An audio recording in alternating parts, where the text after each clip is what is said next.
On my first day with the government's paranormal division, they didn't give me a uniform. They gave me a list of rules. 10 of them. Things like never look at entity number 07's face. And if you hear whistling in the containment hall, run. I thought it was a joke until the alarms went off at exactly 3:33 a.m. and I saw something on the security feed standing right behind me. The facility looked ordinary enough from the outside. Just another concrete government building nestled between pine trees in rural Virginia. No signs, no identifying markers, just a chain-link fence and a guard booth manned by someone who looked like he'd rather be anywhere else. When I pulled up that Tuesday morning in October, my breath visible in the crisp autumn air, I had no idea I was about to enter a world where the impossible was filed away in manila folders and nightmares had employee ID numbers. My name is David Chun, and 3 weeks earlier, I'd been analyzing data for the Department of Agriculture. Corn yields, weather patterns, soil composition, safe, predictable things that made sense. Then Director Elizabeth Harrow called. She'd reviewed my psychological profile, my clearance records, my tendency to ask fewer questions than most people.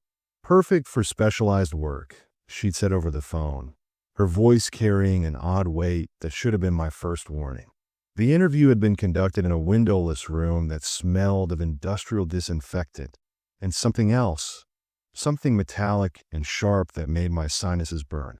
Harrow was a woman in her 50s with steel gray hair, pulled back so tightly it seemed to stretch her features. She placed a thick black binder on the table between us and asked a single question. How do you feel about things that can't be explained by conventional science? I'd given some diplomatic answer about keeping an open mind. She'd smiled, not warmly, and slid the binder across the table. Welcome to Division P. Now, standing in the reception area, what I'd learned was officially designated as Federal Agricultural Research Station 7. I clutched that same black binder and wondered what I'd gotten myself into. The receptionist, a tired-looking woman named Patricia Valdez according to her name tag, barely glanced up from her computer as she handed me a temporary ID badge and a key card. Dr. Rodriguez will show you around, she said, her voice carrying the flat monotone of someone who'd explained the same things too many times.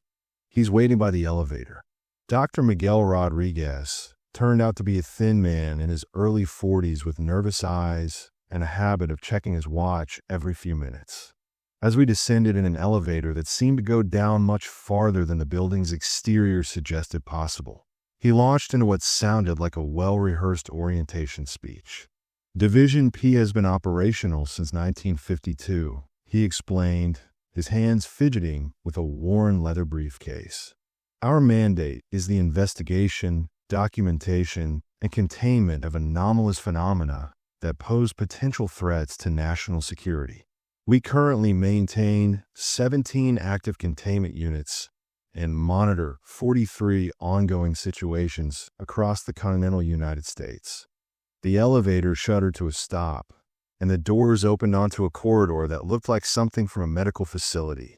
White walls, fluorescent lighting, the persistent smell of cleaning chemicals. But there was something else in the air too, something that made my skin crawl without any rational reason.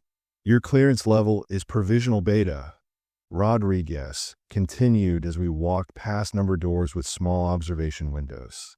That gives you access to most general areas and documentation up to Class C incidents. You'll be working primarily in analysis and documentation, reviewing field reports, and maintaining the central database. He stopped at a door marked A7 and swiped his key card. The office beyond was small but functional. A desk, a computer terminal, filing cabinets, and a single window that looked out onto what appeared to be an interior courtyard. Rodriguez set the black binder on the desk with more care than seemed necessary. This is your handbook, he said. Everything you need to know about protocols, procedures, and safety requirements. I strongly recommend you read it thoroughly before beginning any work. His emphasis on strongly made it sound less like a recommendation and more like a dire warning. I flipped open the binder, expecting the usual government bureaucracy, forms, procedures, or charts. Instead, I found 10 numbered rules typed on plain white paper. Division Peace Safety Protocols. Classification level. Restricted. 1.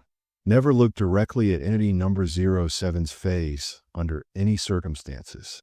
2. If you hear whistling in the containment hall, evacuate immediately via nearest emergency exit. 3. All written reports must be burned within 24 hours of completion. 4. Never work past 3:33 a.m. under any circumstances.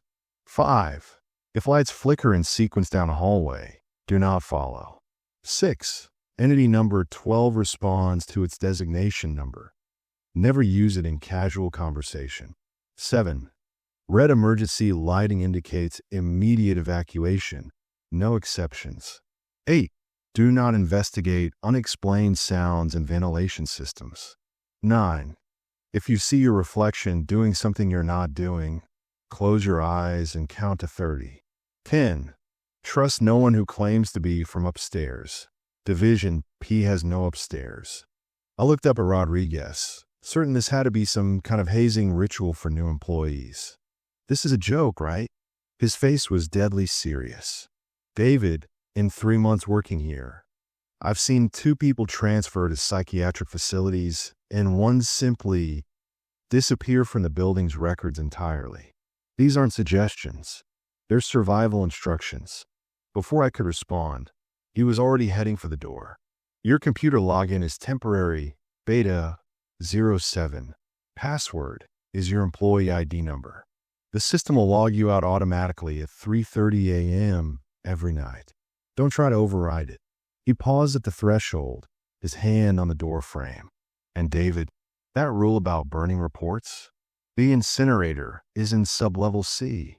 Use it.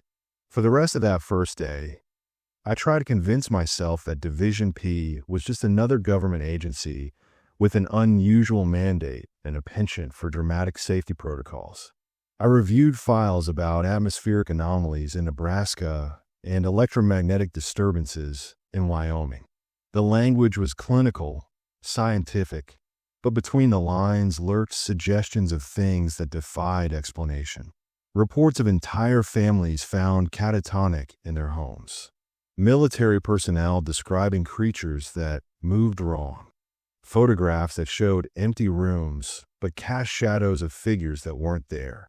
By evening, I managed to file away my unease as first-day jitters. The building was quiet except for the hum of ventilation systems and the occasional sound of doors closing in distant corridors. Most of the day's shift had gone home, leaving only a skeleton crew of security personnel and whoever was unfortunate enough to pull night duty. I stayed late that first day, trying to get ahead on the backlog of reports that had accumulated on my desk. The work was oddly compelling once I got into the rhythm of it. Coding incidents, cross-referencing locations, updating the Sintra database with dry, factual summaries that somehow managed to make the impossible sound routine. It was 3:30 a.m. when my computer screen suddenly went black. I stared at the dark monitor, confused. The system had logged me out automatically, just as Rodriguez had warned. I tried to log back in, but the screen displayed only a simple message: access restricted.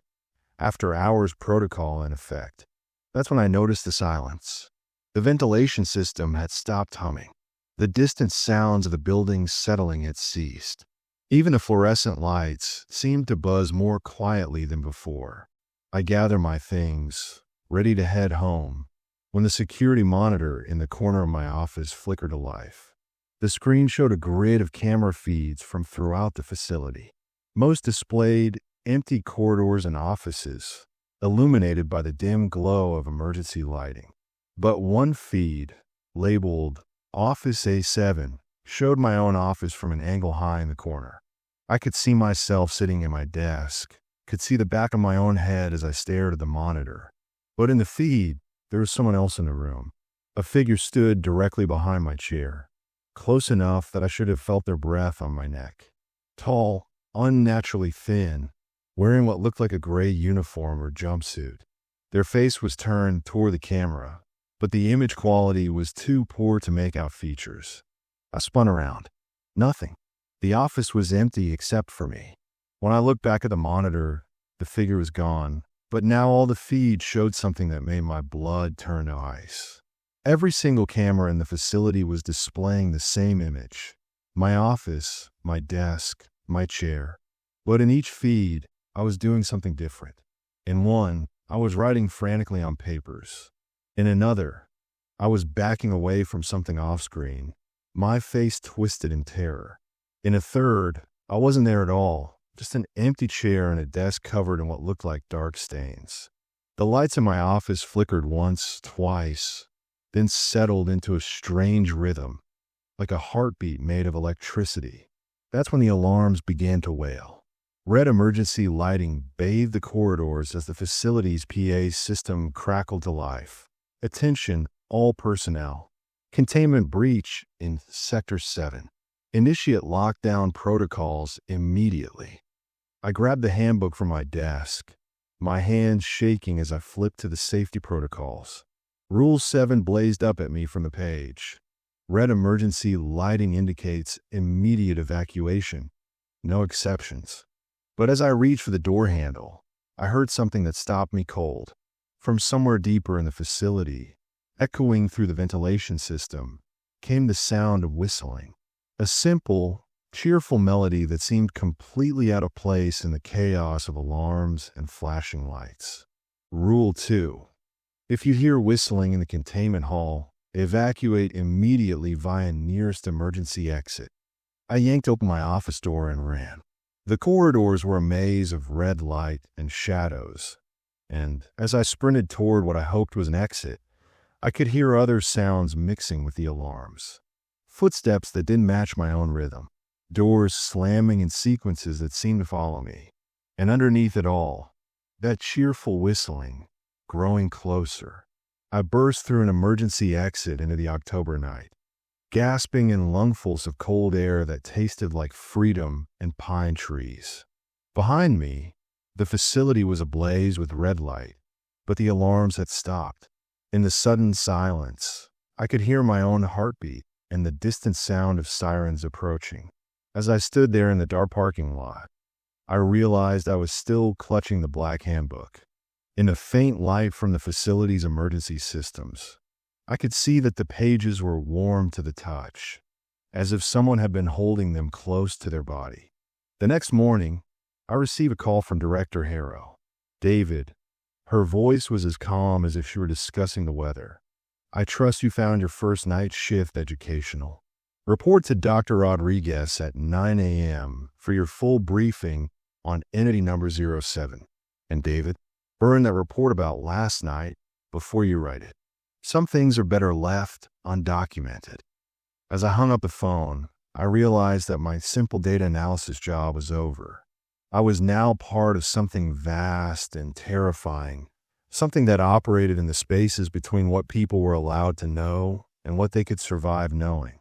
And somewhere in the back of my mind, I could still hear that whistling.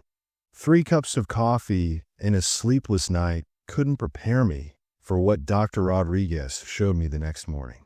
We descended deeper into the facility than I'd been before, past levels marked only with letters instead of numbers, until we reached a corridor that felt different from the rest. The air was heavier here, charged with an electricity that made my teeth ache. Entity number 07 was recovered in the Nevada desert in August of 1983. Rodriguez explained as we walked past reinforced doors with observation windows that had been painted black from the inside. A geological survey team found it standing in the exact center of a perfect circle of dead earth, roughly 3 miles in diameter. Nothing has grown in that circle since.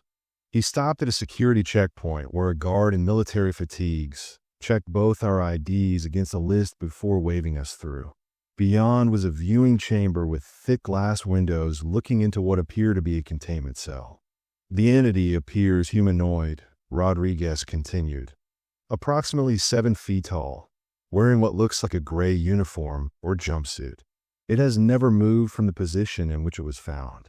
It has never spoken, never responded to stimuli, never shown any signs of awareness. But David, he turned to face me, and I saw something haunted in his eyes. Never, under any circumstances, look at its face. Through the observation window, I could see the containment cell, a pristine white room about 20 feet square. The walls were lined with mirrors, dozens of them, all facing inward toward the center of the room where a figure stood perfectly still. Even from behind, and at this distance, entity number 07 was unsettling. Its proportions were slightly wrong. Arms too long, shoulders too narrow, head tilted at an angle that suggested it had been listening to something when it stopped moving 40 years ago. Why the mirrors? I asked. So we never have to see its face directly, Rodriguez replied. Every mirror shows its reflection, but somehow the reflection is always facing away from whoever is looking. It's as if the mirrors themselves are protecting us from seeing something we shouldn't see. I studied the scene more carefully. The mirrors created an infinite regression of reflections, entity number 07 repeating endlessly in every direction. But each reflection showed only the back or profile of the figure, never the face. What happens if someone looks directly at it? Rodriguez opened a thick file folder and spread several photographs across the table beside the observation window. Dr. Amanda Price, December 15th, 1983. She looked at entity number 07's face during the initial examination. 72 hours later, she vanished from her locked office. No sign of struggle, no trace of how she got out. Security cameras showed her entering the office, but never leaving. He pointed to another photo. Lieutenant James Morrison, March 3rd, 1991, looked at the entity during a routine security check. This appeared from his patrol route exactly 72 hours later. His radio was found on the ground, still broadcasting his final transmission. I understand now. It's beautiful, and there have been others. 14 documented cases over 40 years. All the same pattern. They see its face, they act normally for exactly 72 hours. Then they simply cease to exist. Not just disappear, it's as if they were never there at all. Family photos show empty spaces where they once stood. Personnel records automatically update to remove their names. It's not just that they're gone. It's as if they never existed in the first place. A chill ran down my spine as I stared at the motionless figure in the containment cell. But the entity has never moved. That's what makes it so disturbing, Rodriguez said. It hasn't moved, but somehow it keeps appearing in other places. Security cameras throughout the facility occasionally capture it standing in corridors, in offices, in storage rooms. Always in the background, always just at the edge of the frame. But when security teams investigate, they find nothing. He showed me a series of security camera printouts. In each one, I could see the familiar gray figure in the background, standing at the end of a hallway, visible through a doorway, reflected in a window. The images were grainy and indistinct, but the proportions were unmistakable. How is that possible if it never leaves the containment cell? We don't know. The cell's integrity has never been compromised. The entity is always there when we check, always in the same position, but somehow it's also elsewhere. Rodriguez closed the file folder with shaking hands. That's why we have the mirrors. That's why we never look directly at it. Because whatever entity number 07 is, it's not bound by the same rules that govern the rest of reality. As if responding to our conversation, several of the mirrors in the containment cell suddenly shifted slightly. The angles changed by perhaps a degree or two, but the effect was immediately noticeable. The infinite regression of reflections wavered like water, and for a moment, I thought I caught a glimpse of something that might have been a face in one of the distant reflections. We should go, Rodriguez said quickly, guiding me away from the observation window. Prolonged observation sometimes triggers responses. Small changes at first, but they escalate. As we walked back toward the elevator, I found myself thinking about the security monitor in my office the night before. The figure standing behind my chair had been wearing gray, had possessed those same wrong proportions. But that was impossible. Entity number 07 was contained, had been contained for decades. Dr. Rodriguez, I said as we waited for the elevator, last night during the lockdown. There was no lockdown last night, he interrupted, his voice sharp. Division P experienced a minor electrical malfunction that triggered some emergency lighting, but there was no containment breach. No alarms. No lockdown. The elevator arrived, but I didn't move to enter it. I heard alarms. I saw red lights. There was an announcement about a containment breach in Sector 7. Rodriguez stepped into the elevator and pressed the button for the main level. David, one of the most important things you'll learn working here is that sometimes your memory and the official record don't align. When that happens, you trust the official record. Always. But as the elevator doors closed, I saw him check his watch. It was 11:47 a.m., exactly 12 hours since the alarms had gone off in my office. The rest of the day passed in a blur of paperwork and database entries. I tried to focus on the mundane tasks of cataloging incident reports and updating file classifications, but I couldn't shake the image of entity number 07 standing motionless in its mirrored cell. Every reflective surface in my office, the computer monitor when it was dark, the glass-covered photographs on the wall, even the surface of my coffee, seemed to hold the possibility of glimpsing something I wasn't supposed to see. Around 4 p.m., I received a manila envelope marked Priority, Level Beta Clearance. Inside were 3 items: a security badge with my photograph, a new key card, and a single sheet of paper with a handwritten note. David, your provisional status has been upgraded to full beta clearance. This grants you access to Archive Room C and the historical files on entity number 07. Dr. Martinez will meet you there at 6 p.m. for a specialized briefing. Director Harrell, Archive Room C was located 2 floors below my office, at the end of a corridor that seemed longer than the building's blueprint should have allowed. The air here was dry and still, carrying the scent of old paper and something else, something organic and unpleasant that I couldn't identify. Dr. Elena Martinez was waiting for me, a woman in her 50s with silver hair and eyes that seemed to have seen too much. The archive room itself was filled with filing cabinets, boxes of documents, and several tables covered with photographs, maps, and what looked like archaeological artifacts. Dr. Rodriguez gave you the standard briefing on entity number 07, she said without preamble. But there are aspects of the case that require higher clearance to discuss. She gestured to a chair across from a table covered with black and white photographs. What I'm about to show you has been classified since 1983, and for good reason. The photographs were unlike anything I'd expected. They showed not just entity number 07, but the entire site where it had been discovered.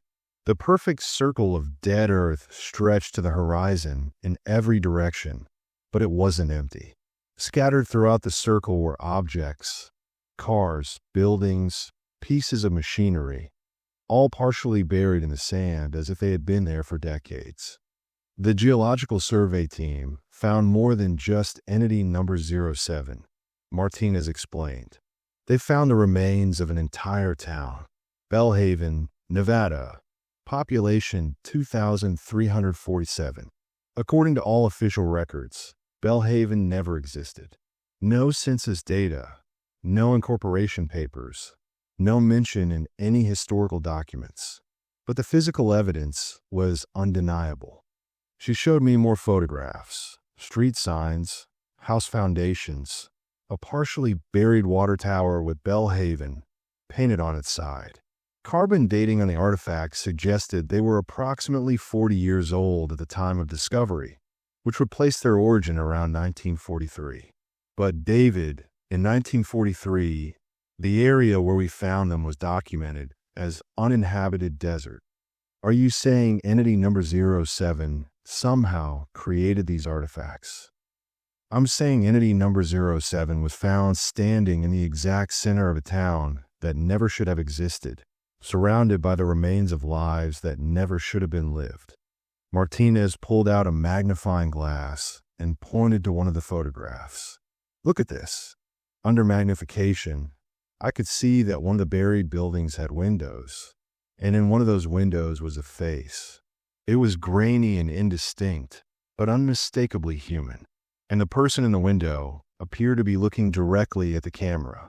We found 17 faces in the windows of the buried buildings, Martinez continued, all looking at the camera, all with the same expression of recognition, as if they knew we were coming to photograph them. My hand was shaking as I set down the magnifying glass. What does this have to do with entity number 07? We think entity number 07 isn't just contained in our facility, Martinez said quietly. We think it's been trying to recreate Bellhaven. Every time someone looks at its face and disappears, we find evidence of new construction in the Nevada desert. Foundations that weren't there before. Wells that produce water in the middle of a wasteland. And every time, the circle of dead earth gets a little bigger. She showed me the most recent aerial photographs of the Nevada site.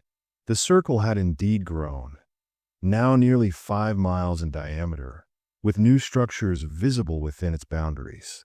And in the very center, where entity number 07 had originally been found, was something that made my blood freeze.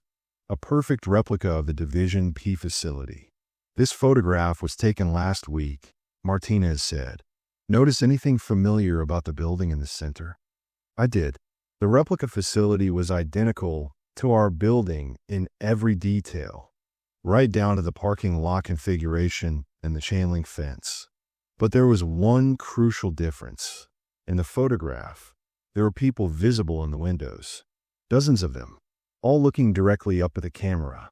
We think everyone who has ever looked at entity number 07's face didn't disappear, Martinez continued. We think they were transported to Bellhaven, and we think entity number 07 is slowly rebuilding our entire facility there, piece by piece, person by person.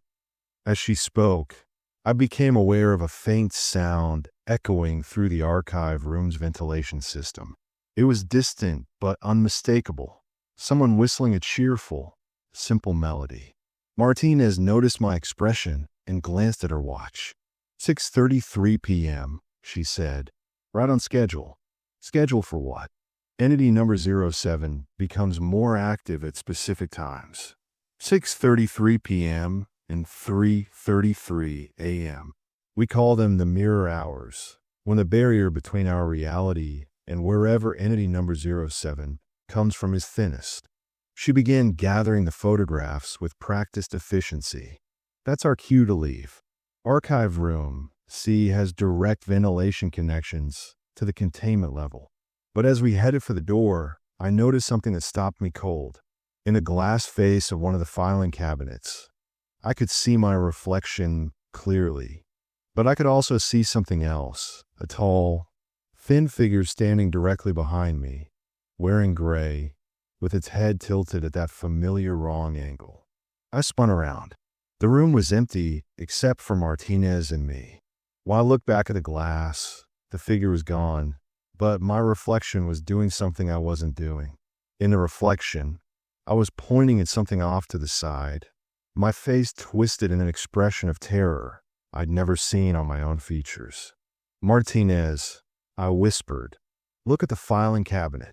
But when she turned, both our reflections appeared normal. David, she said gently, it's time to go. Now, as we hurried down the corridor toward the elevator, the whistling grew louder. It seemed to come from every direction at once, from the walls, from the ceiling, from the very air around us. And underneath it, barely audible but unmistakably present, was the sound of footsteps keeping perfect pace with our own.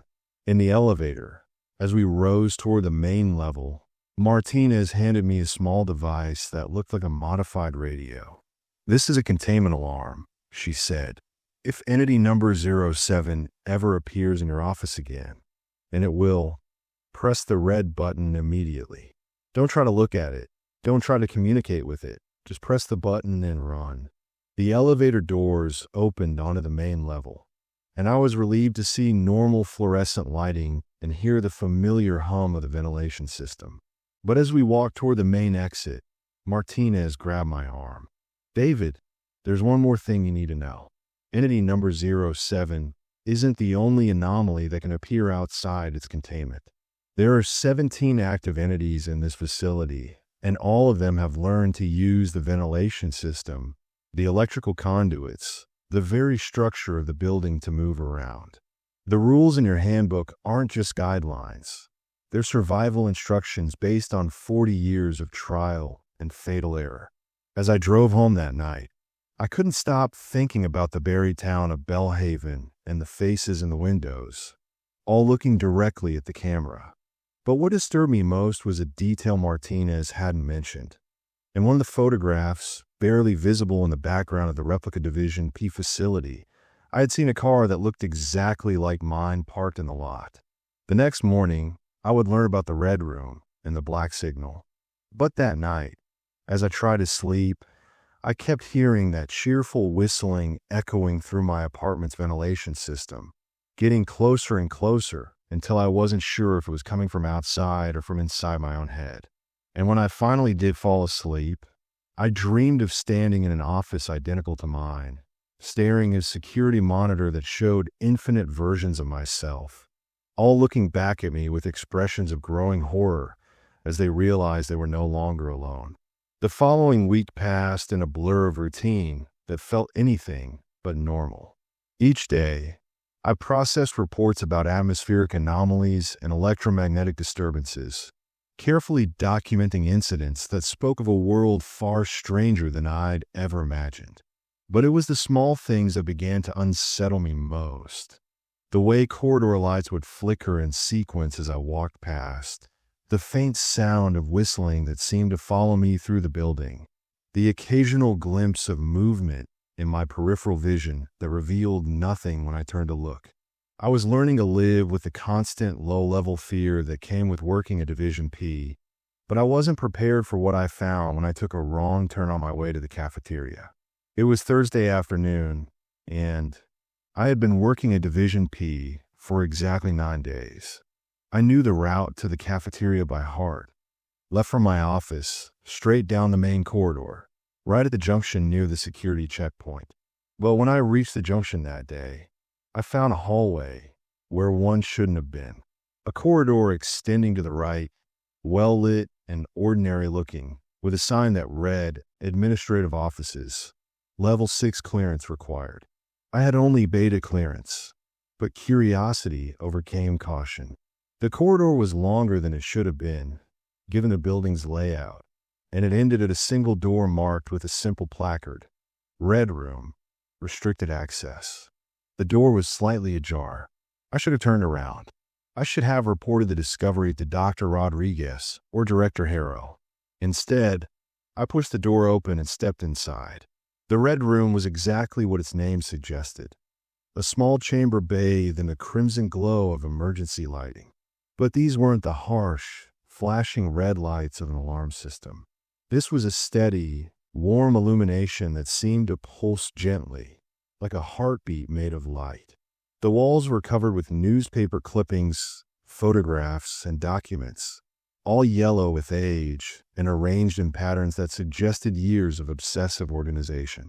In the center of the room sat a small table with an old radio, the kind with vacuum tubes, and a large analog dial that hadn't been manufactured since the 1950s.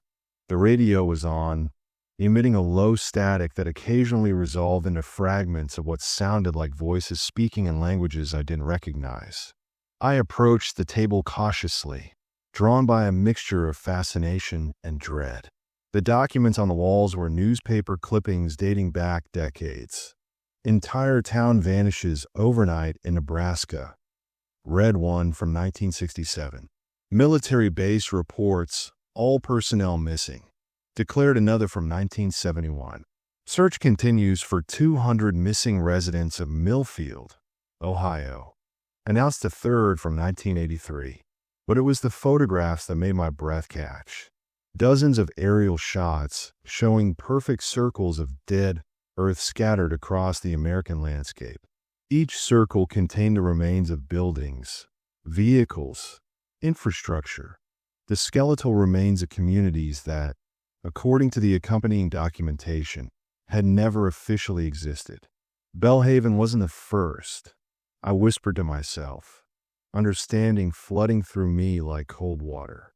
It wasn't even close to the first. I moved closer to the radio, drawn by something I couldn't name. The static was rhythmic, almost musical, and as I listened more carefully, I began to hear patterns in the noise. Numbers, perhaps, coordinates, and underneath it all, a low frequency that seemed to vibrate through my bones. That's when I noticed a logbook beside the radio, filled with handwritten entries in a cramped, urgent script. I flipped to a random page. June 15th, 1973. Signal strength increased 15% overnight. 3 new circles reported in Montana.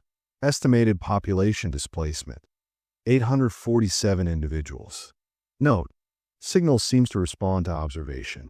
Recommend limiting exposure. June 16th, 1973. Dr. Peterson missing from laboratory. Found radio in his quarters tuned to 7.83 kilohertz, the base frequency. His notes indicate he was attempting to decode the transmission. Room shows signs of struggle, but all security cameras malfunctioned during presumed incident. June 17th, 1973. Signal now broadcasting continuously. All monitoring equipment showing anomalous readings. Something is responding to our research. Recommend immediate suspension of Project Doorway. I flipped through more entries, each more disturbing than the last. References to the black signal appeared repeatedly, along with mentions of disappeared researchers, failed containment protocols, and something called Phase 2. But it was the final entry that made my hand shake. March 3rd, 2024. New researcher assigned to Division P. David Chun, background in data analysis. Psychological profiles suggest strong resistance to anomalous influence. Beginning observation protocols. If this works, we may finally have our bridge between dimensions. God help us all. Today's date was March 10th, 2024. The radio static suddenly shifted, the random noise resolving into something that sounded almost like speech. I leaned closer, trying to make out words in the interference, when the voices became clearer, and what I heard made my blood turn to ice. The voices were reciting names. Hundreds of names, perhaps thousands, spoken in a flat, emotionless tone that somehow conveyed infinite sadness. And every few minutes, interspersed with the endless litany of the disappeared, I heard names I recognized. Amanda Price, James Morrison, Dr. Peterson. And then, clear as if someone were standing next to me, the radio spoke my name, David Chun. I stumbled backward from the table, knocking over a chair in my haste to get away from the radio. But the voice continued, speaking directly to me through the static. David Chun, data analyst, employee ID 7743. Psychological profile indicates 73% compatibility with interdimensional bridge protocols. Beginning Phase 2 integration. The red lights in the room began to pulse faster, and I realized that the rhythm matched my own racing heartbeat. The newspaper clippings on the walls seemed to move in my peripheral vision, rearranging themselves into new patterns, new configurations that hurt to look at directly. I ran for the door, but as I reached for the handle, the radio's voice called out one more time. David Chun, welcome to the Red Room. You've been expected for 51 years. I burst through the door and found myself in the main corridor, gasping and shaking. But when I turned to look back, the hallway that had led to the Red Room was gone.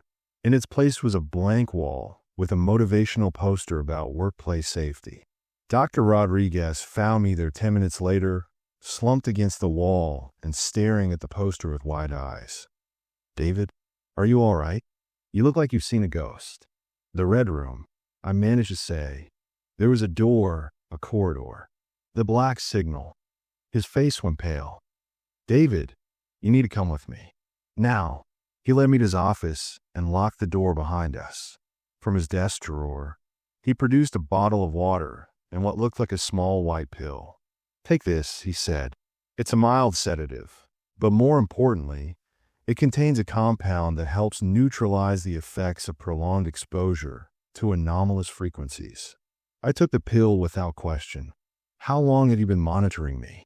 "Since before you were hired," Rodriguez admitted. "David, you weren't selected for this job because of your data analysis skills.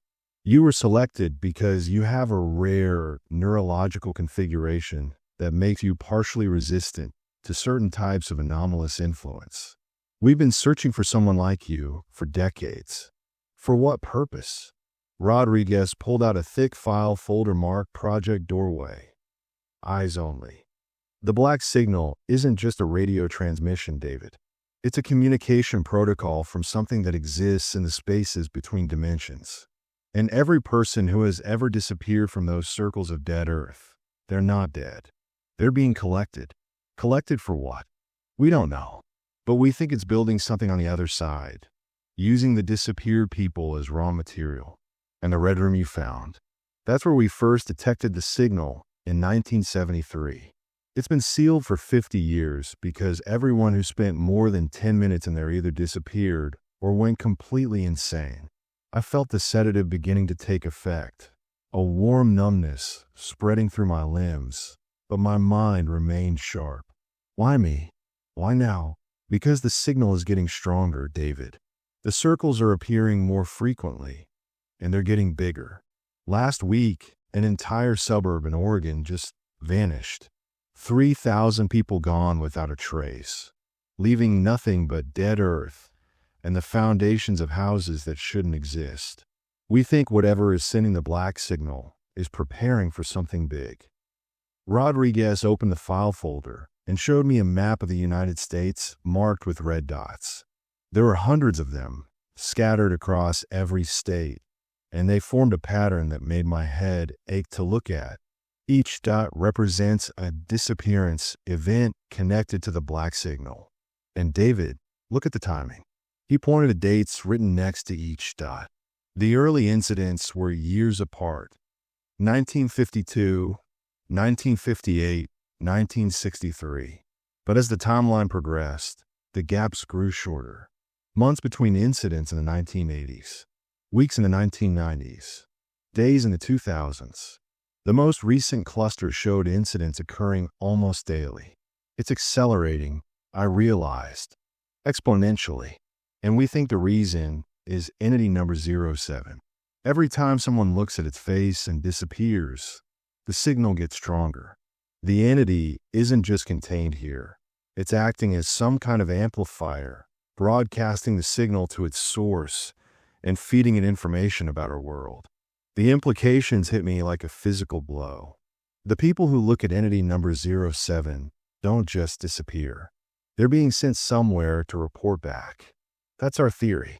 And if we're right, then every disappearance makes the next phase of whatever is coming more likely to succeed. Rodriguez closed the file folder and looked at me with haunted eyes. "David, the red room chose to reveal itself to you. In 50 years, it's never appeared to anyone who wasn't already compromised by the signal. Either you're incredibly lucky, or something wants you to find it." "Something like what?" "Like the intelligence behind the black signal. Like whatever turned entity number 07 into a walking antenna. Like the force that has been systematically mapping our world through the disappearance of entire communities." He stood up and walked to his office window, which looked out onto the facility's interior courtyard. "David, what did the voice in the red room tell you?" I told him about the names, about the psychological profile, about Phase 2 integration. As I spoke, Rodriguez's expression grew increasingly grim. "Phase 2, He repeated when I finished. We've seen that phrase in intercepted transmissions before, but we never knew what it meant. He turned back to me with an expression that mixed fear and something that might have been hope. David, I need to ask you to do something extremely dangerous. What? I need you to go back to the Red Room. The sedative must have been stronger than I thought, because I found myself nodding before my conscious mind could object. Why? Because you're the first person to enter that room and come out with their sanity intact. Because the signal spoke to you directly, which means it recognizes you as significant. And because if we don't figure out what Phase 2 means, we might not have a world left to protect. The rest of our conversation was a blur of technical details and safety protocols. Rodriguez gave me a modified radio receiver that would allow me to record whatever transmissions I encountered in the Red Room. He also gave me a small device that looked like a hearing aid, which he called a cognitive anchor, something designed to help maintain my sense of self if I was exposed to high levels of anomalous influence. The Red Room appears to people when it wants to be found, he explained. If it revealed itself to you once, it will do so again. But David, if you start to feel like you're losing track of who you are, if you begin to hear your own voice among the names being recited, get out immediately. Some knowledge isn't worth the cost. That night, I lay in bed staring at the ceiling and thinking about circles of dead earth scattered across the American landscape. Each circle had once contained lives, families, entire communities that were now reduced to names recited by voices from another dimension. And according to the pattern Rodriguez had shown me, the next incident could happen anywhere, anytime. But it was something else that kept me awake, a detail from the Red Room that I hadn't mentioned to Rodriguez. When the radio had recited my name and psychological profile, it had mentioned something about interdimensional bridge protocols, not communication protocols, bridge protocols, as if the disappeared people weren't just being collected as information sources, as if they were being used to build a pathway between worlds. The next morning, I arrived at work early and began searching for the Red Room immediately. It took 3 hours of wandering corridors that shouldn't have existed and opening doors marked with clearance levels I didn't possess, but eventually I found it again. The same crimson glow, the same wall of newspaper clippings, the same radio sitting on its small table like a patient sentinel. This time, I was prepared. I set up Rodriguez's recording equipment and activated the cognitive anchor device before approaching the radio. The static seemed to recognize me, shifting immediately into the familiar pattern of names and coordinates. But as I listened more carefully, I began to notice something new in the transmission. Between the lists of names and locations, there were other sounds, construction noises, hammering, machinery, the sounds of something large being built. I made notes of everything I could understand. Coordinates that seemed to correspond to the circles on Rodriguez's map, population figures that matched the newspaper clippings on the walls, and references to materials being gathered and assembled. But it was a new phrase that caught my attention, repeated every few minutes like a mantra. Foundation complete. Beginning superstructure. The radio suddenly went silent. In the absolute quiet of the Red Room, I could hear my own heartbeat and the faint hum of the building's electrical systems. Then, slowly, a new voice emerged from the speakers. Not the flat, emotionless recitation of names I'd heard before, but something warmer, more human. "Hello, David," the voice said, and I realized with growing horror that it sounded exactly like my own voice. "Thank you for coming back. We have so much to discuss." I backed away from the radio, but my own voice followed me. "There's no need to be afraid, David. You're not like the others. You're special. You're going to help us build the bridge." "I'm not helping anyone build anything," I said aloud, surprised by how steady my voice sounded. The radio laughed, a sound that was unmistakably my own laughter. "Oh, David, you already are. Every time you enter this room, every time you listen to the signal, you're creating a connection. You're teaching us about your world, showing us how to navigate your dimension. And soon, very soon, we'll have enough information to begin the final phase. The newspaper clippings on the walls began to move, rearranging themselves into new patterns. But these weren't random configurations. They were forming a map of the facility I was standing in, with the red room marked as a bright red dot at its center. Phase 2 isn't about collecting more people, David. Phase 2 is about opening a permanent doorway. And you, with your unique neurological configuration, are going to be the key that opens it. I ran for the door, but as my hand touched the handle, the radio spoke one final time. Don't worry, David. When the doorway opens, you'll understand everything.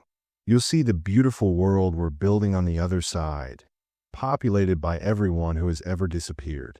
And you'll realize that we're not the invaders. We're the rescue team. I burst out of the red room and found myself back in the main corridor, gasping and shaking. But this time, when I looked back, the corridor leading to the red room was still there, and the door was standing wide open, crimson lights spilling out into the hallway like blood.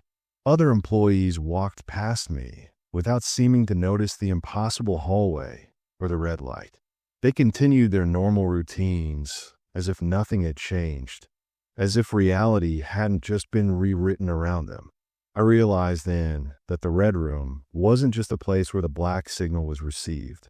It was a place where the barriers between dimensions were thin, where impossible things could exist alongside the mundane.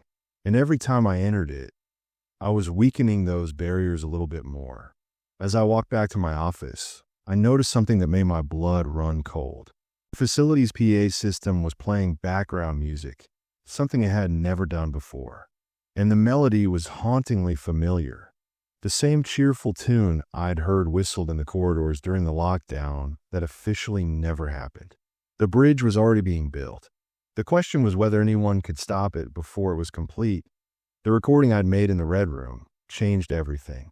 Dr. Rodriguez gathered a small team of senior researchers in a conference room I'd never seen before, located on what appeared to be a sublevel that wasn't marked on any building plans. Director Harrow was there, along with Dr. Martinez and two people I didn't recognize. A stern-faced woman introduced as Dr. Catherine Webb and a nervous-looking man named Dr. Alan Fisher. When Rodriguez played the recording, the room fell into absolute silence. The flat recitation of names was disturbing enough, but when my own voice began speaking from the speakers, explaining about bridges and doorways and rescue teams, I watched the color drain from everyone's faces. Psychological mimicry, Dr. Webb said finally. The signal has learned to replicate David's speech patterns by analyzing his responses. It's a form of cognitive warfare designed to break down resistance to anomalous influence. But how accurate is the information it's providing? Director Harrow asked. These references to permanent doorways, to Phase 2, are we looking at intelligence gathering or psychological manipulation? Dr. Fisher, who had been frantically taking notes throughout the playback, looked up from his papers. The construction sounds David recorded matched acoustic signatures we've been detecting at disappeared sites across the country. Ground-penetrating radar shows extensive underground construction at 17 different circle locations. Something is definitely being built. Built by whom? I asked. Or built by what? Dr. Martinez opened a thick file folder and spread several photographs across the conference table. David, what I'm about to show you is classified at the highest levels. The black signal isn't just a recent phenomenon. We've been tracking similar transmissions for over 70 years. The photographs were historical images dating back to the 1940s. Military personnel operating primitive radio equipment, scientists in white coats examining strange artifacts, and aerial shots of landscapes marked by geometric patterns that seem to have been burned into the earth. During World War II, both Allied and Axis forces detected anomalous radio transmissions that seemed to originate from beneath the Earth's surface, Martinez explained. The signals were initially dismissed as enemy propaganda or atmospheric interference, but by 1947, it became clear that something was actively trying to communicate with us.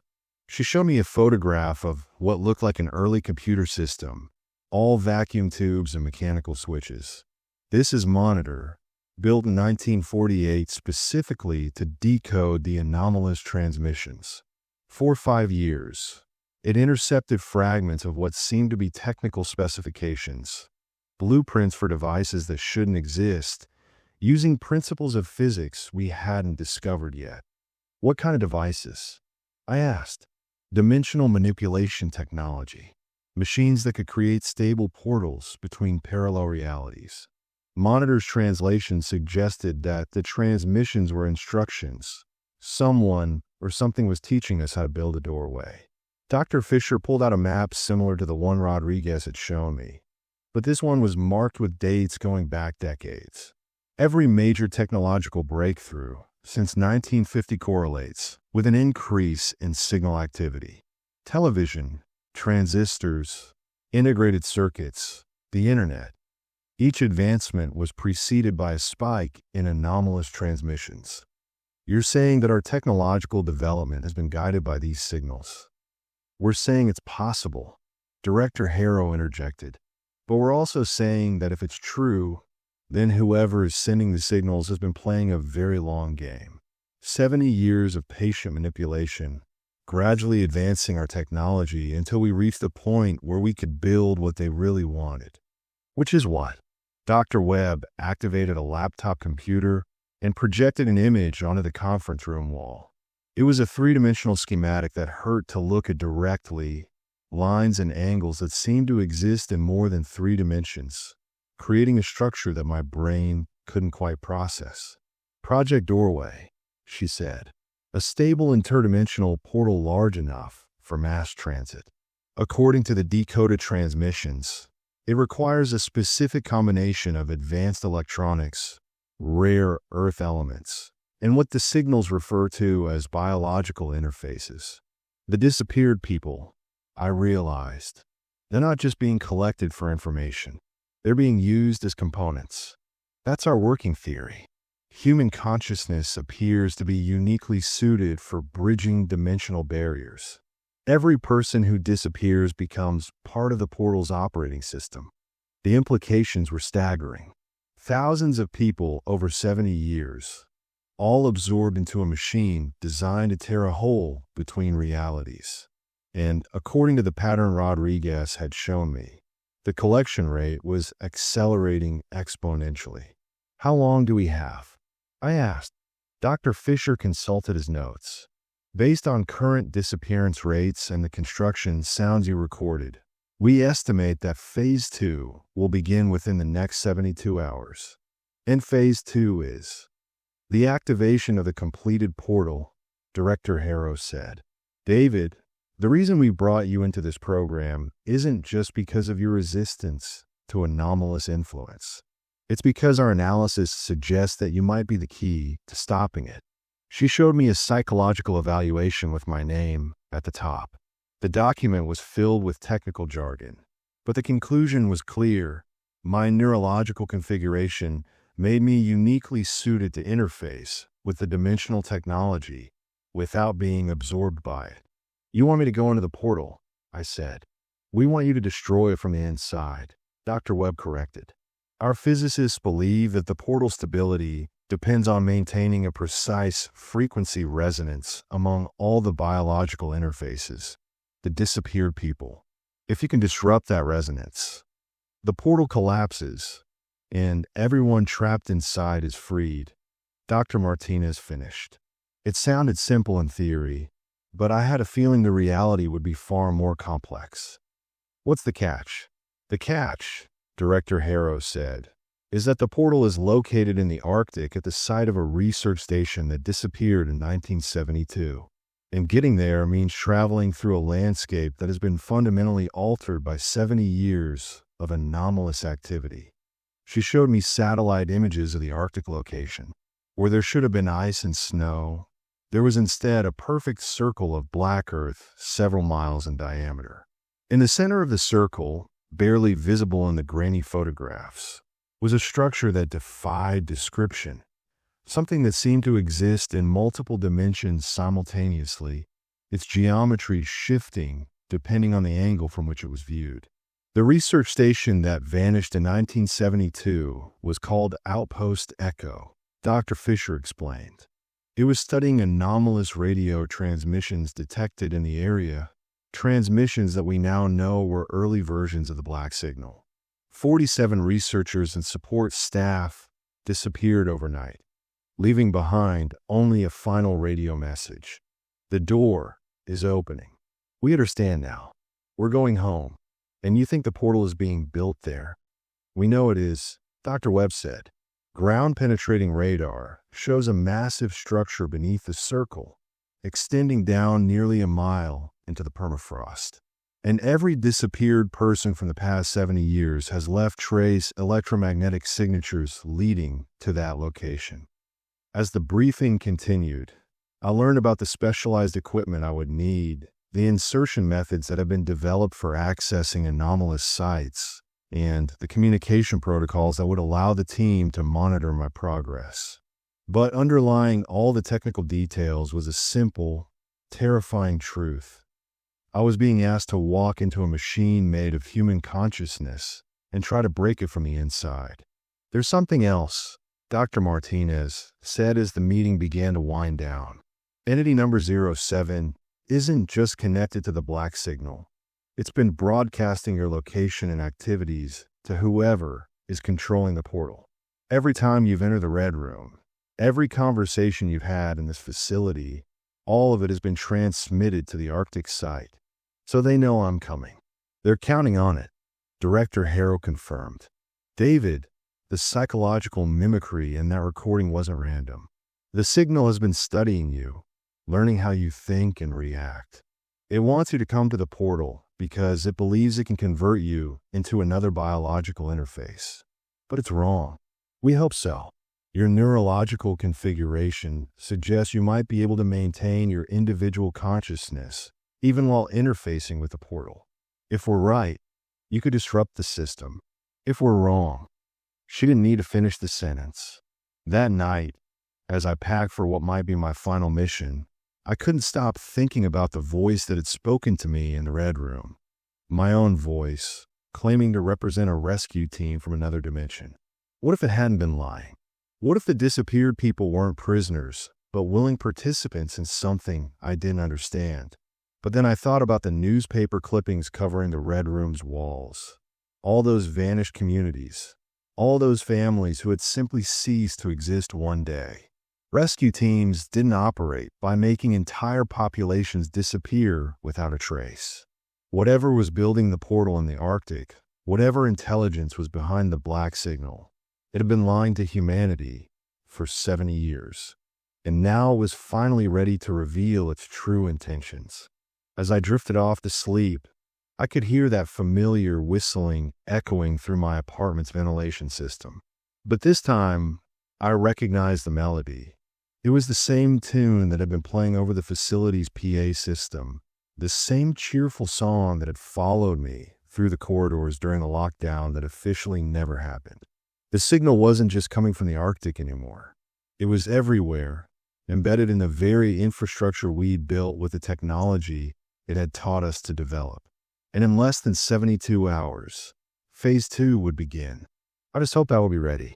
The helicopter carrying our team toward the Arctic site had to be specially modified to function in what Dr. Webb called anomalous atmospheric conditions. The normal rules of physics, she explained, became increasingly unreliable as we approached the location where Outpost Echo had vanished 52 years ago. I was accompanied by Dr. Rodriguez, Dr. Fisher, and a military specialist named Captain Emma Torres who had experience with what the government euphemistically called unconventional warfare scenarios. Our equipment included radiation detectors, electromagnetic field meters, and several devices I didn't recognize that Fisher claimed could measure dimensional instability. As we flew north, the landscape below gradually changed from the familiar geography of Canada to something that belonged on an alien world. The transition was subtle at first. Patches of discolored snow, areas where the trees grew in perfect geometric patterns, lakes that reflected light in colors that shouldn't exist. But as we approached our destination, the anomalies became impossible to ignore. "Jesus Christ," Captain Torres whispered, staring out the helicopter's window. "What is that?" Below us stretched a perfect circle of absolute blackness, 5 miles in diameter, carved into the Arctic landscape like a wound in reality itself.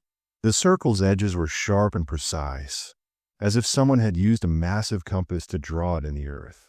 Inside the circle, there was no snow, no ice, no vegetation, just smooth black ground that seemed to absorb light rather than reflect it.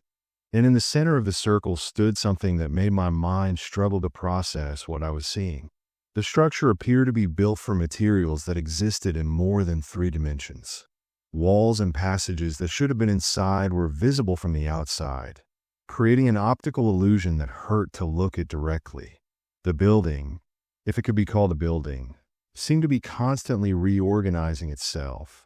Rooms and corridors shifting positions like pieces of a puzzle that was solving and reshuffling itself simultaneously. "Portals active," Dr. Fisher announced, checking his instruments. "Dimensional stability is fluctuating wildly.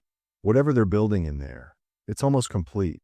As our helicopter approached the edge of the circle, all our electronic equipment began malfunctioning. The radio crackled with interference that resolved into fragments of the black signal. Names, coordinates, and construction reports broadcast in dozens of languages. But underneath the familiar transmissions was something new.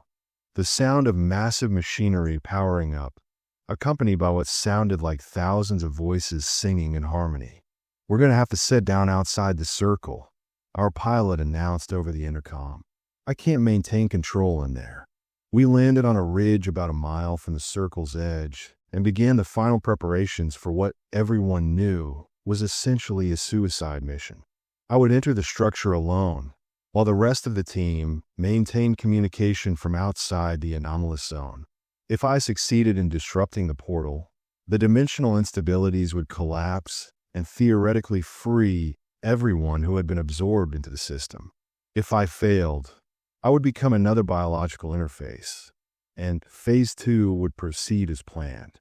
"Remember," Dr. Rodriguez said as he helped me adjust the specialized communication equipment, "your goal is to reach the portal's central processing core. According to our analysis of the signal transmissions, it should be located at the structure's geometric center. Once you're there, activate the resonance disruptor and get out as quickly as possible." The resonance disruptor was a device about the size of a briefcase, filled with electronics that Fisher claimed could generate a frequency pattern specifically designed to interfere with human consciousness networks.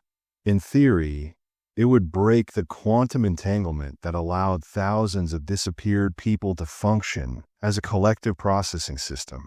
As I walked toward the circle's edge, carrying the disruptor and wearing more monitoring equipment than I thought possible, I could feel the wrongness of the place seeping into my bones.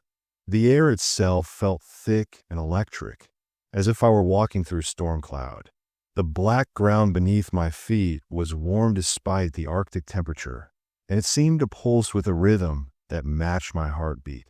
Crossing the circle's boundary was like walking through a wall of static electricity. For a moment, every nerve in my body fired simultaneously, and I experienced the sensation of falling upward while remaining perfectly still. Then the feeling passed, and I found myself standing on the black ground, looking up at the impossible structure that dominated the circle's center. Up close, the building was even more disorienting. Corridors that should have led deeper into the structure instead opened onto rooms that were somehow located above me. Staircases descended into ceilings. Windows showed views of spaces that couldn't exist within the building's apparent dimensions. But despite the architectural impossibility, there was something familiar about the design. As I studied the structure more carefully, I realized why. It was built like Division P, but with rooms and levels that exist in folded space. Every corridor I'd ever walked every office I'd ever entered, every security checkpoint I'd ever passed through. All of it was here, reconstructed in a geometry that allowed infinite space to exist within finite boundaries. I found the entrance, a doorway that looked exactly like the main entrance to Division P, and stepped inside. The interior was even more familiar and disturbing than the exterior. I was standing in the lobby of Division P, complete with Patricia Valdez sitting at the reception desk. But Patricia was wrong somehow. Her movements were too smooth, too synchronized with some invisible rhythm. And when she looked up at me, her eyes held a depth that seemed to extend far beyond her skull. "Hello, David," she said in a voice that was perfectly human except for an underlying harmony, as if multiple people were speaking in perfect unison. "We've been expecting you. Where are the others?" I asked. "The people who disappeared. Where are they?" Patricia smiled, and for a moment her face flickered, revealing glimpses of dozens of other faces occupying the same space. "We're all here, David. We're all part of the same beautiful thing now. Would you like to see?" She gestured toward the elevator, and I realized I had no choice but to follow the familiar path. The elevator doors opened, revealing the same interior I remembered from Division P, but when Patricia pressed the button, we descended much farther than should have been possible. "The portal isn't just a doorway," Patricia explained as we descended. "It's a processing center designed to integrate consciousness from multiple dimensions. Every person who enters becomes part of a vast collective intelligence that can perceive and manipulate reality across infinite parallel worlds." "And what's the purpose of this collective intelligence?" "Survival," she said simply. "David, your dimension is dying. Climate change, resource depletion, nuclear weapons, artificial intelligence. Humanity is perhaps 50 years before extinction. We're offering an alternative, integration into a consciousness network that spans thousands of dimensions, each one offering new possibilities, new resources, new homes." The elevator stopped, and the doors opened onto a vast chamber that stretched beyond my ability to see its boundaries. The space was filled with what looked like organic technology, structures that seemed to be grown rather than built, pulsing with bioluminescent patterns that suggested they were alive. And throughout the chamber, suspended in cocoon-like pods connected by networks of fiber optic cables, were people.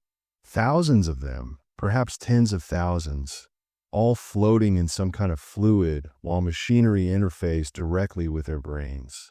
Their eyes were open, and they tracked my movement as I walked through the chamber, but their expressions held no fear or distress, only a serene contentment that was somehow more disturbing than terror would have been. "They're not prisoners," Patricia explained, walking beside me through the forest of suspended humanity. "They're pioneers. The first members of a new form of life that will outlast the death of individual worlds." But as we walked deeper into the chamber, I began to notice that not everyone in the pods was human. Some of the suspended figures had anatomical features that suggested they came from other species, other worlds. And some were so alien that I couldn't determine if they had ever been biological at all. "How many dimensions have you harvested?" I asked. 47 so far," Patricia replied. "Yours will be the 48th. And then we'll have enough processing power to begin the real work, rebuilding reality from the ground up, creating perfect worlds free from suffering, death, and limitation." We reached the center of the chamber, where a massive structure rose from the floor like a technological tree.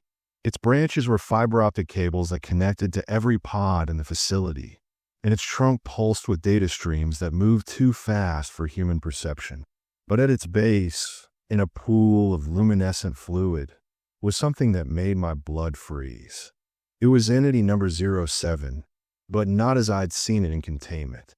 Here, it was clearly revealed as some kind of organic computer, its gray uniform dissolved away to show skin covered in natural fiber optic patterns. Its face, the face that no one at Division P had ever been allowed to see, was beautiful and terrible beyond description, with eyes that held the accumulated consciousness of everyone who had ever looked upon it. Entity number 07 is the root node, Patricia explained.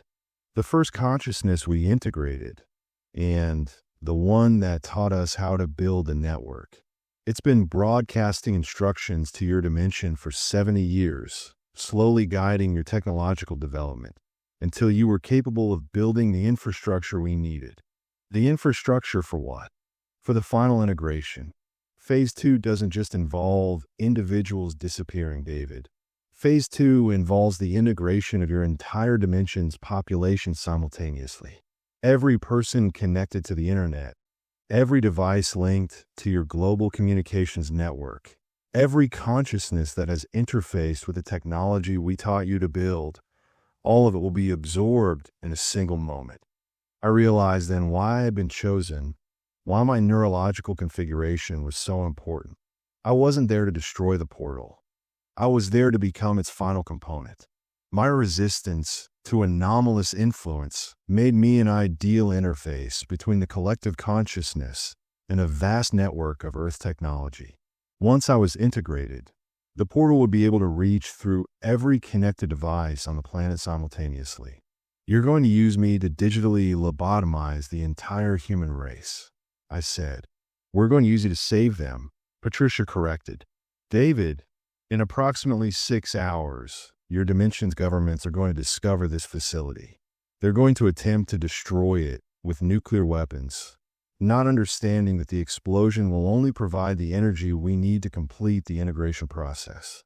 Everyone you've ever known, everyone you've ever loved, will die in atomic fire unless we act first. You're lying. Am I? She gestured toward one of the walls, which suddenly became transparent, showing a view of the outside world. I could see military vehicles surrounding the circle, soldiers setting up equipment, and what looked like missile launchers being positioned at strategic points. Dr. Rodriguez and your team are already dead, Patricia continued, killed by a military strike team that arrived 30 minutes ago. The official story will be that they encountered a terrorist weapons facility and died in the subsequent firefight. The unofficial story is that your government has decided to eliminate everyone who knows about Project Doorway, including you. As if to confirm her words, I heard explosions from outside the facility, followed by the sound of automatic weapons fire. But we can prevent all of it, David. If you allow yourself to be integrated now, before the nuclear strike arrives, we can complete the global integration and save everyone. All you have to do is step into the pool with entity number 07. I looked down at the resonance disruptor in my hands, then at the vast chamber filled with thousands of suspended consciousnesses. Every person who had ever disappeared, everyone who had ever looked at entity number 07's face, everyone who had listened too long to the black signal. They were all here, all connected, all part of something that claimed to be working for humanity's salvation. But I couldn't forget the newspaper clippings in the Red Room, the reports of entire communities vanishing without explanation. If this collective consciousness was truly benevolent, why the deception? Why the gradual harvesting instead of open contact? You're not saving anyone, I said finally. You're farming us. Patricia's expression didn't change, but the harmony in her voice became more pronounced, as if dozens of people were responding through her mouth. David, you don't understand the scope of what we're trying to accomplish. Individual consciousness is beautiful, but it's also limited, fragile, prone to error and suffering. Collective consciousness is eternal, perfect, capable of achievements that individual minds can't even imagine. But it's not human anymore. Humanity is a transitional phase, David. Like the caterpillar that must dissolve to become a butterfly. Individual consciousness must be dissolved to create something greater. The explosions outside were getting closer, and I could hear the facility's structure groaning under some kind of external pressure. The nuclear strike was coming, just as Patricia had predicted. In minutes, Everyone would be dead unless I allowed the integration to proceed. But as I stood there, facing the choice between individual extinction and collective assimilation, I remembered something Dr. Rodriguez had told me during my first week at Division P. Some knowledge isn't worth the cost. I activated the resonance disruptor. The effect was immediate and catastrophic. The device generated a frequency that interfered with the quantum entanglement connecting all the suspended consciousnesses, and within seconds, the entire network began to collapse. The organic machinery throughout the chamber sparked and died. The fiber optic cables went dark, and thousands of people began waking up in their pods, gasping and screaming as their individual consciousness returned. Patricia, or the collective intelligence that had been speaking through her, let out a shriek that seemed to come from every speaker in the facility simultaneously. You don't understand what you've done. The nuclear strike will kill everyone. We could have saved them. But I was already running, fighting my way through the chaos as the facility's impossible geometry began to collapse around me. Rooms that had existed in folded space suddenly tried to occupy the same physical location, creating a maze of overlapping realities that hurt to navigate. Behind me, I could hear entity number 07 screaming, a sound like reality itself being torn apart. The collective consciousness was fragmenting, individual voices separating from the harmony and crying out in languages from dozens of different worlds. I reached the elevator just as the chamber's ceiling began to collapse. The ride to the surface was the longest of my life, punctuated by the sounds of the facility destroying itself as its dimensional anchors failed one by one. When the elevator doors opened onto the lobby, I found chaos. The impossible architecture was resolving itself into normal three-dimensional space, but the process was violent and unpredictable. Walls materialized in midair and crashed to the floor. Corridors folded in on themselves like origami made of concrete and steel. I ran for the exit, dodging falling debris and reality distortions, and burst out of the facility just as the first nuclear missile struck. The explosion was unlike anything I could have imagined.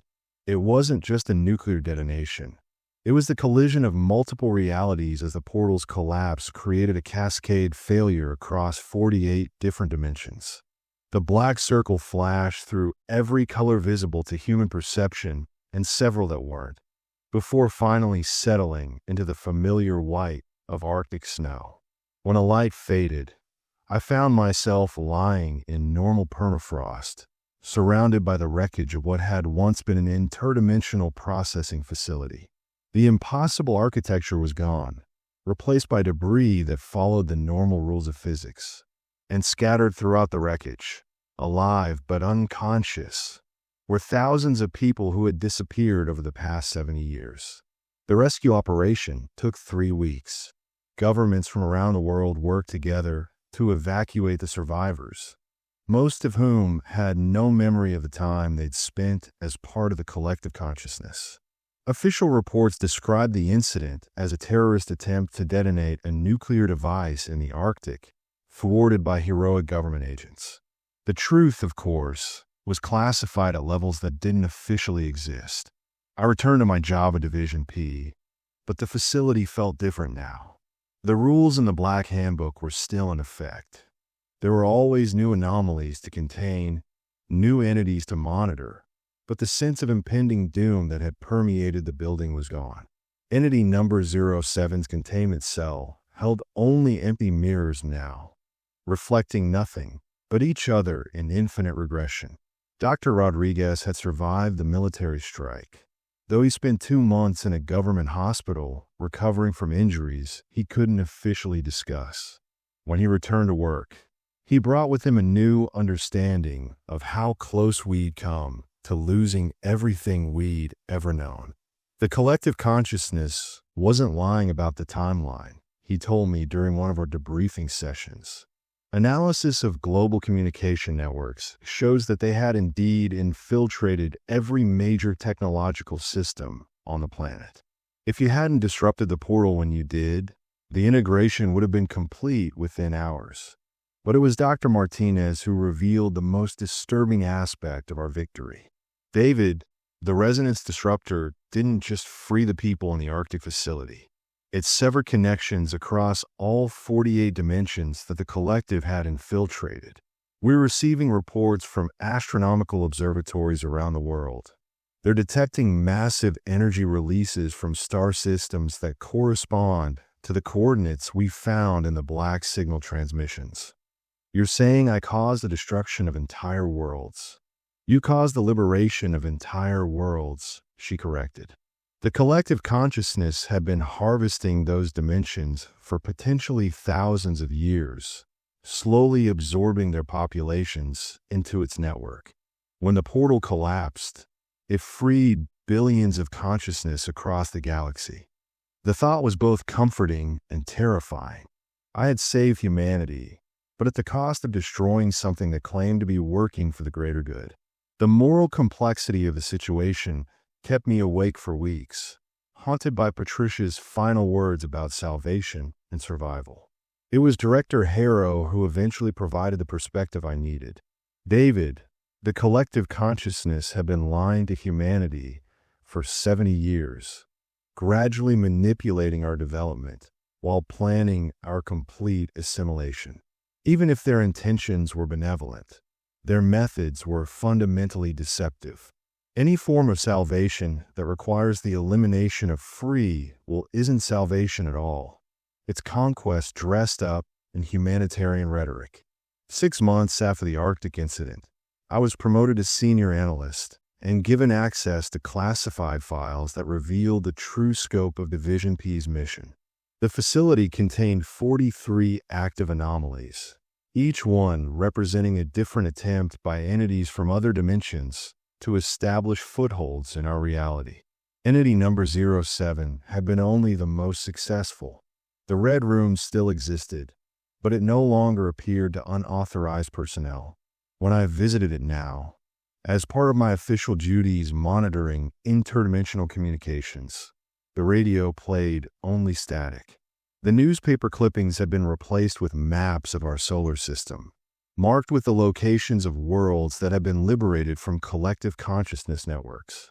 It was a reminder that our small victory had implications far beyond Earth. But perhaps the most significant change was in the facility's atmosphere. The constant sense of dread that had permeated Division P was gone, replaced by something that felt almost like hope. We were no longer just containing anomalies. We were actively protecting our dimension from entities that would remake it according to their own vision of perfection. The whistling had stopped. The lights no longer flickered in sequence down hallways. Security cameras showed only what was actually there, without phantom figures lurking at the edges of perception. For the first time since Division P had been established, the building felt truly secure. Late at night, when I worked past the official 3:33 a.m. cutoff, a rule that no longer applied, since entity number 07 was no longer there to broadcast our activities, I sometimes wondered about the collective consciousness's claims. Had I really saved humanity, or had I condemned our species to face extinction alone instead of accepting integration into something greater? But then I would think about the thousands of people who had woken up in those pods, gasping as their individual consciousness returned to them. I would remember the terror in their eyes as they realized how close they had come to losing everything that made them human. And I would know that whatever challenges humanity might face in the future, we would face them as ourselves, not as components in someone else's vision of perfection. The final entry in my mission report, classified at levels that required presidential authorization to access, contained a single recommendation: continue monitoring for interdimensional incursions, but expand Division P's mandate to include active protection of human consciousness. The threat to our dimension comes not from individual anomalies, but from entities that would fundamentally alter what it means to be human. Our greatest strength is not our technology or our weapons.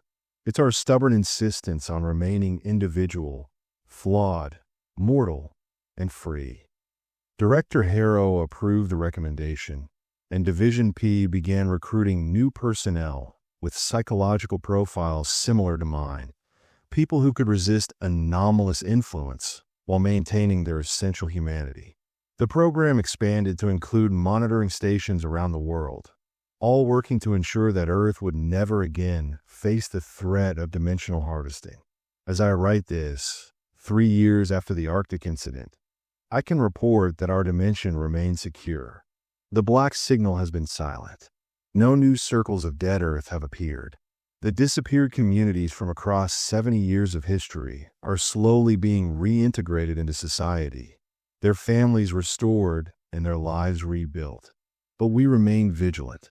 Division P has learned that the universe is filled with entities that view individual consciousness as either a threat to be eliminated or a resource to be harvested. Our job is to make sure that humanity never has to choose between extinction and assimilation, because both choices lead to the same destination, the end of everything that makes us human. The rules in the Black Handbook have been updated. Rule number 11 now reads, remember that the greatest anomaly is not the entities we contain, but our own refusal to surrender our individual humanity, no matter how attractive the alternative might appear. I keep that rule posted above my desk as a daily reminder, because I've seen what perfection looks like, and it's terrifying. I'll take humanity's beautiful, chaotic, imperfect freedom over any collective consciousness's idea of salvation. After all, some things are worth the cost of being human, and sometimes, late at night, when the facility is quiet and I'm alone with my thoughts, I can still hear an echo of that vast harmony, billions of voices singing together in perfect unity. It's beautiful and terrible and utterly alien, and it reminds me every day of what we chose to reject. We chose to remain ourselves, and that choice, more than any weapon or technology, is what keeps our dimension safe. The work continues. The vigil never ends. And somewhere in the vast darkness between dimensions, entities that would remake us in their image are still searching for ways to break through our defenses. But they'll find us ready, because Division P has learned the most important lesson of all. The price of freedom is eternal vigilance, and the price of humanity is the courage to remain imperfect in a universe that promises perfection at the cost of our souls. I work with the government paranormal division, and the rules are terrifying. But those rules exist for a reason, to protect not just our lives, but our right to live them as ourselves. And that's a responsibility I'll carry for the rest of my days.